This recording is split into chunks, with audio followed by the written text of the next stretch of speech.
RFK Jr. be included in the upcoming CNN debate on June 27th, or will the debate be canceled? It's possible based on public statements made by the FEC recently. We're going to get to those statements, but let's first get to some background on this. So the debate is scheduled to be only between Joe Biden and Donald Trump.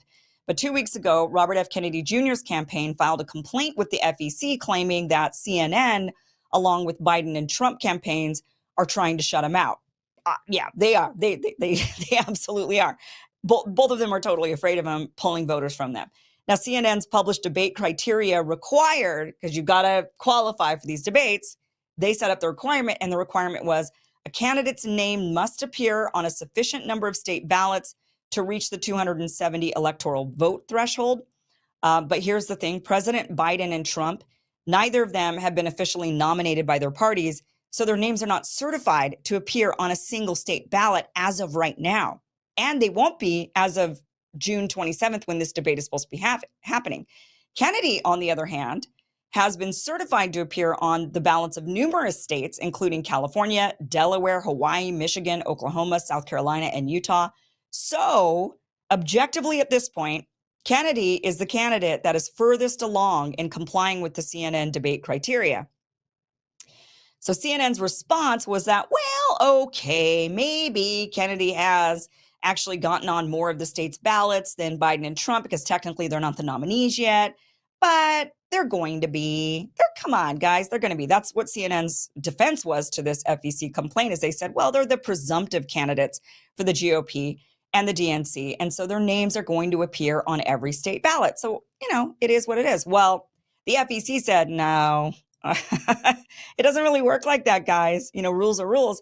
And they recently commented to a news outlet, Island News, that the phrase presumptive nominee is not in the FEC debate regulation and therefore does not exempt CNN from the prohibition on excessive campaign contributions. So until the conventions take place, they said, this is their quote, until the conventions take place, we don't know who the official nominees will be. Right. Totally right. So at this point, you got to let RFK Jr. on the debate stage because he does meet the criteria more so than Trump and Biden.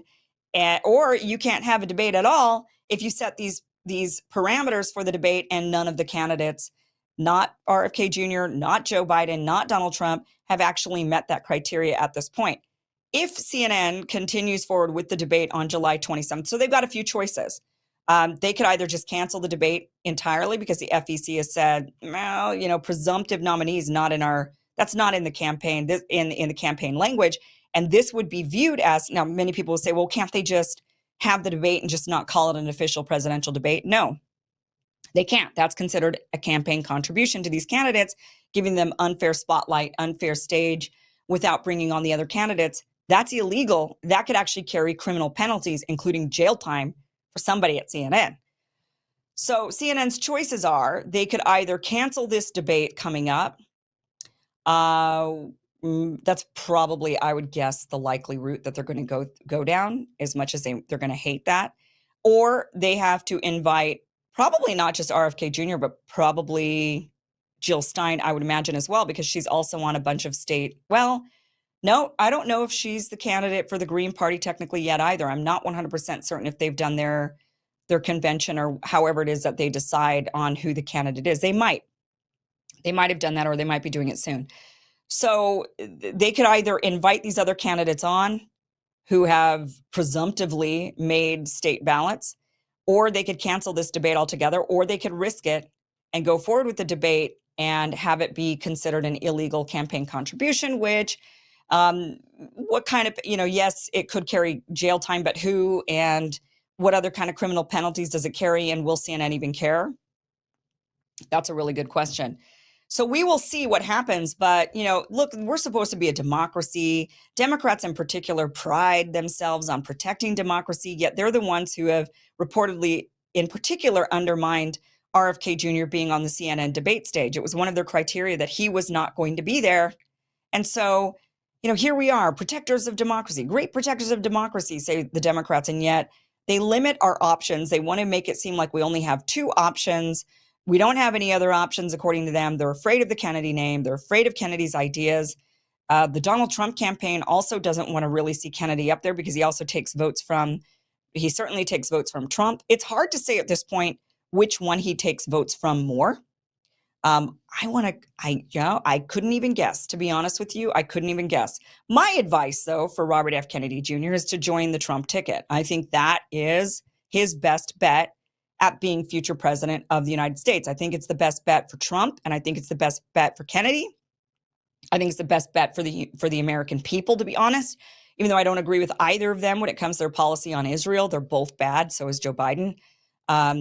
That strategy-wise, from a campaign strategy-wise, if you want to be president of the United States, or if you want to be viewed as the anti-establishment candidate of the United States, like Trump wants to be viewed as, those two pretty much agree on everything, including Israel. So why not team up? The only thing they don't agree on is the vaccines, right? Kennedy throws that Trump was the one who came up with Operation Warp Speed. He was the one that gave these big pharma companies immunity. He was the one who he didn't lock down the country. That's actually not true. There have been claims that Trump locked down. Well, I guess he did limit travel, I think, from China for a couple of weeks. But really, the lockdowns that we're talking about happened by the governors and the mayors of the various different cities in their municipalities. But would that be so bad? If Kennedy and Trump disagreed on that one thing that was highly contentious, they would be then a diverse ticket on that front for sure. And I think that had Kennedy been in the White House at the time that Trump was making those decisions, he probably would have persuaded him against all of that, would be my guess. And there's a possibility that Trump would have listened to him. I don't think he really has a passionate, I don't think he's all that passionate for vaccines the way like Bill Gates is passionate for vaccines. So I don't really know if these two are all that different enough to not be on a shared ticket. I think it would be the strongest ticket for Donald Trump. He would absolutely win with RFK Jr. on his ticket. And Robert F. Kennedy Jr. would have a real shot at being the next president of the United States after Trump. Both men just have to swallow their pride. I, though, believe that there was a rumor, at least, that Trump had reached out to RFK Jr. He rejected that. He's since put Nicole Shanahan on the ticket. That makes it less likely that he would maybe join a Trump ticket. And the reason is Nicole Shanahan is rich. And one of the reasons why she was selected for that campaign, and she kind of even admitted it when she was on Glenn Greenwald's show, is because she has the money to fund a campaign, and campaigns are extremely expensive.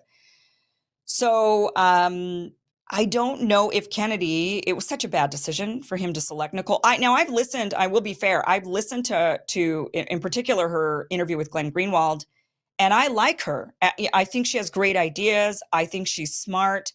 I think she's an accomplished person. She's down to earth. I like her. My big complaint with her is that she is not battle tested. I can like a person all day. There's a lot of people I like, but the minute they go under fire by the establishment, they cave. And we've seen this time and time again. We've seen how many people go into politics and disappoint us. Can we even count anymore?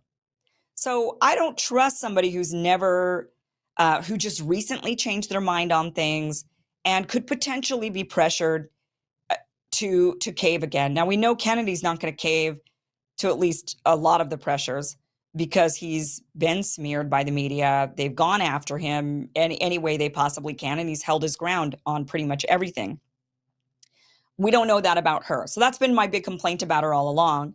And now that he's added her to the ticket, and she's a huge financial backer to the campaign, I can't imagine her saying, all right, fine, have my blessing to go join the Trump ticket after I just gave you millions of dollars for this campaign. I don't see that. That's why I think it was just a political blunder. Now, he doesn't listen to me, or maybe he does. I don't know. He's an independent now, right? But that would be my advice to him. If you're watching, Bobby, join the Trump ticket. You will be the next president of the United States after Trump. If you really want it, if you really care, that's the way to go, because people will then look at you as an anti-establishment, populist president. And you know that, well, and not only that, it would be good for Trump, because the last thing the establishment wants is then Kennedy in there. So Trump is more secure from being taken out one way or the other. It's a win for both of them, in my opinion. That's just what I think they should do. But we'll see what happens July 27th when it comes to the debates. How about that? We'll start there, and we'll see if he takes my advice again and joins the Trump ticket. Now, Trump hasn't announced his VP pick, so anything goes at this point. He might be holding out, waiting for Kennedy to just finally soften on this and actually join his ticket. Or maybe they're waiting for a last, minute thing so that it doesn't look so, I don't know, who knows? But that's just my opinion. Thank you for watching this clip from the full Kim Iverson show, which you could catch just by heading to that link down below, KimIversonShow.com. You can watch the full show from what you just watched, or you could catch the full show live Monday through Friday, live streams, 5 p.m. Pacific, 8 p.m. Eastern at KimIversonShow.com. See you then. Be sure to like, share, and subscribe. Never miss an episode. Never miss a clip. Never miss a segment. Thanks, guys.